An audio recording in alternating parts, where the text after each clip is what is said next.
I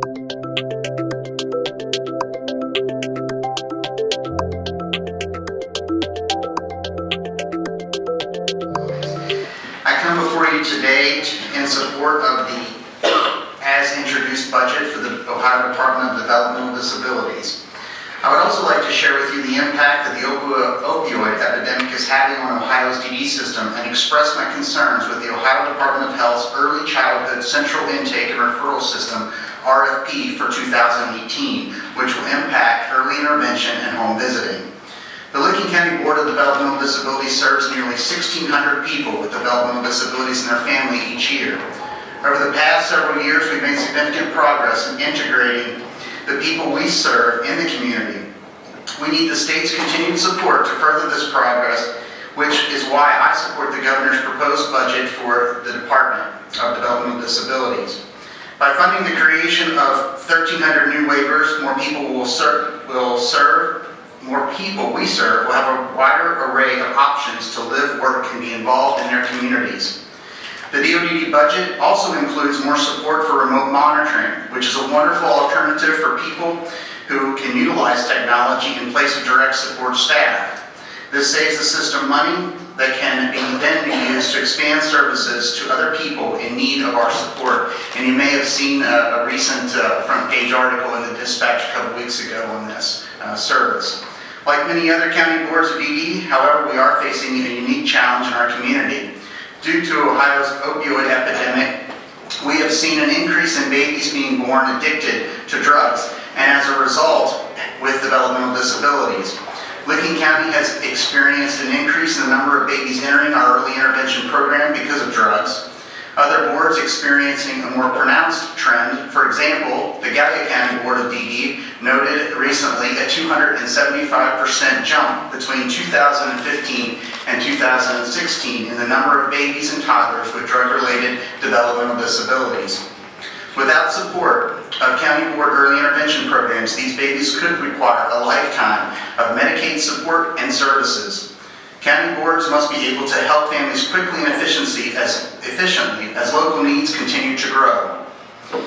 It is unfortunate, then, that this crisis is happening alongside with the creation of new administrative obstacles that could make accessing EI services more difficult for families.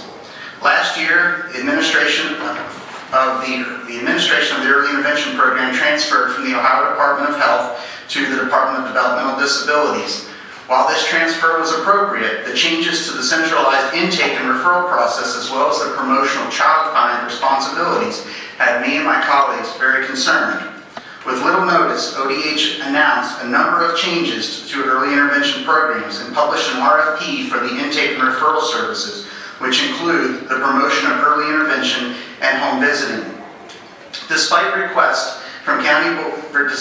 several requests, county boards had not been consulted on any of the changes.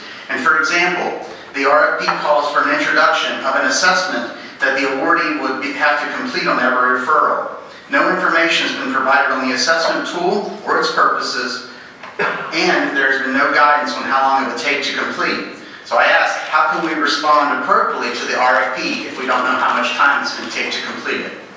These changes add unnecessary layers of complexity and suggest clear intent to award the contract to the lowest bidder, regardless of the bidder's experience or past successes with early intervention. After releasing the RFP, ODH only allowed applicants 2 weeks to ask questions.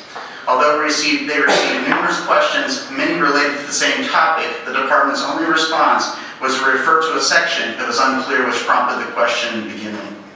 Given these unanswered questions and for the potential for the RFP to be awarded to an entity with little previous early intervention experience, I cannot support these changes as they have been implemented thus far.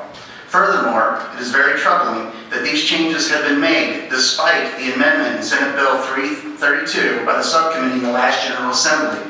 The amendment clarified that early intervention is an important part of Help Me Grow, but ODH moved forward with their modifications to the Help Me Grow program.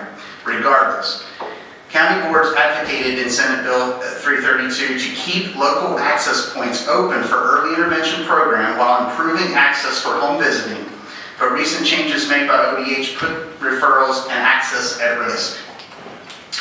Creating more red tape will not improve EI services, especially when one considers the time-sensitive nature of the opioid crisis that boards are helping to address.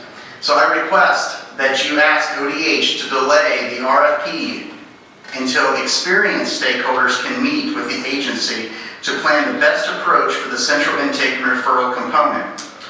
We need to provide this input, analyze the cost, and develop changes that will yield positive results for young children across the state.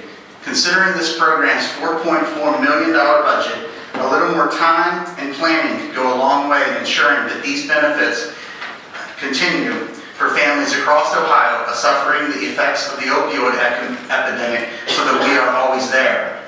I appreciate your consideration to support the investments this budget makes in waivers, as well as your continued support for the County Board Early Intervention Programs. And I thank you for your time, and I'm happy to answer any questions.